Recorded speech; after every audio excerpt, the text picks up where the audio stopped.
Elul is the time of teshuvah, of self-awareness and recalibration, of inspiration and return. Kisavo is the parsha of Tochacha, Rebuke. Now, the simple connection between rebuke and repentance appears to be obvious, but there's actually a much deeper relationship between these two themes, and to uncover this, we have to first understand the concept of flattery. The Gemara declares that anyone who is a flatterer, the fetuses in the womb curse him. Now, what is the curse of this unborn child, and why is it directed at those who flatter others? Now, to answer this question, we have to revisit the Gemara that describes the initial stage of our formation. While we're in the womb, a malach, an angel, teaches us kol haTorah kula, all of Torah, and just before we're born, this same malach strikes us on the mouth, causing us to forget everything we learned. And the Vilna Gaon explains that this refers to the deepest realms of Torah, as well as your specific share of Torah. You are shown your unique purpose in the world and how your unique role fits into the larger scheme of the human story as a whole. And we were given a taste of our own perfection, of what we could, should, and hopefully will become. And although the malach strikes us on the mouth, causing us to forget this Torah and our perfection, we don't lose it. We only lose access to it. It remains buried in our subconscious, waiting for us to rebuild and actualize it during our lifetime in this world. And the purpose of rebuke is simple. Rebuke helps us see where we've gone wrong, allowing us to see that we must change and improve in order to fulfill our purpose and actualize our true potential. Life is often difficult, mysterious, and overwhelming, and there are times when we fall, when we lose our clarity and direction. And it's precisely at this point, at these moments of internal struggle, that we need inspiration, guidance, and yes, rebuke. True rebuke is when we're confronted with the truth and we clearly see the contradiction between that truth and our current actions and lifestyle. If we have the courage to feel the pain of this contradiction, to resist the temptation to shrug it off, we can use it as guidance and inspiration to grow and get back on track towards fulfilling our true potential. And this is the importance of Tochacha. Without the realization that something has gone wrong, there is no impetus to change one's negative trajectory, to make new decisions. And therefore rebuke, this wake-up call, is the ultimate gift.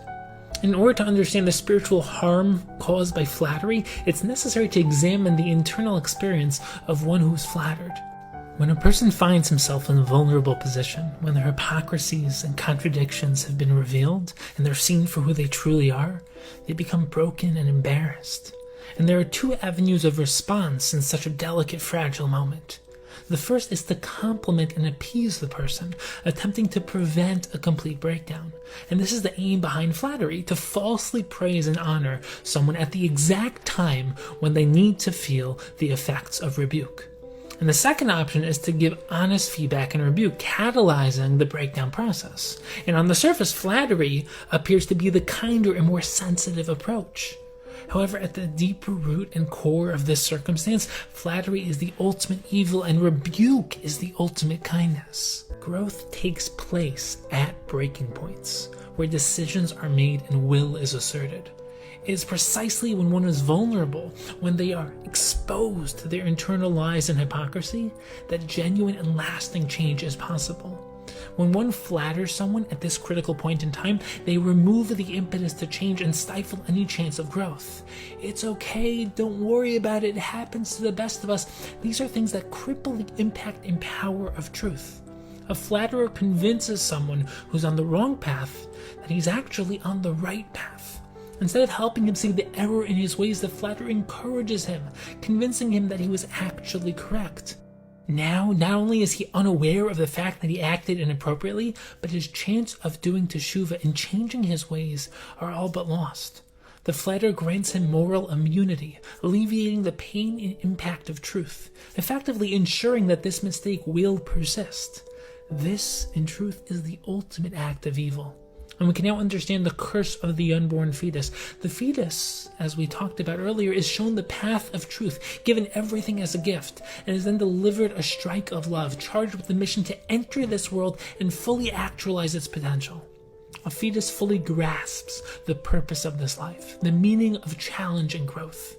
When a person in this world is given the chance to grow, to transcend his limitations, to take the next step in his spiritual journey, but fails to do so due to someone else's actions, that person is cursed by the unborn fetus.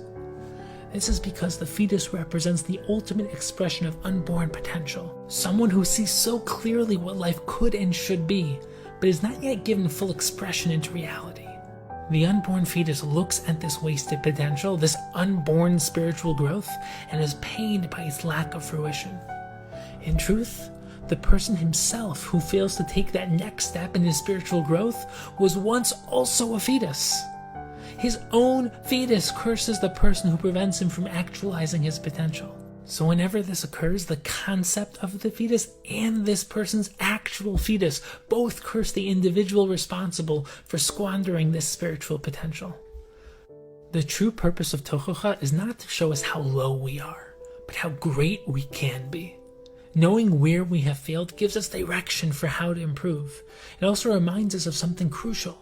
We are charged with the mission of becoming great, and we can achieve this. We may never achieve complete perfection, but we can become a little better every single day. And the ultimate Tochacha, the ultimate rebuke, is coming face to face with who we could be, with our fetal selves, and realizing that we didn't actualize this potential. And this is the objective of El on our road towards Rosh Hashanah, is to recognize that truth and then choose to become that person, to fully manifest our fetal potential and fulfill the ultimate expression of true teshuvah, returning to our true root higher self. And this is the story of life. May we be inspired to confront our deficiencies, not with the shield of flattery, but with rebuke, using it to propel us towards our true destination, our higher self, our collective self, and ultimately to Hashem.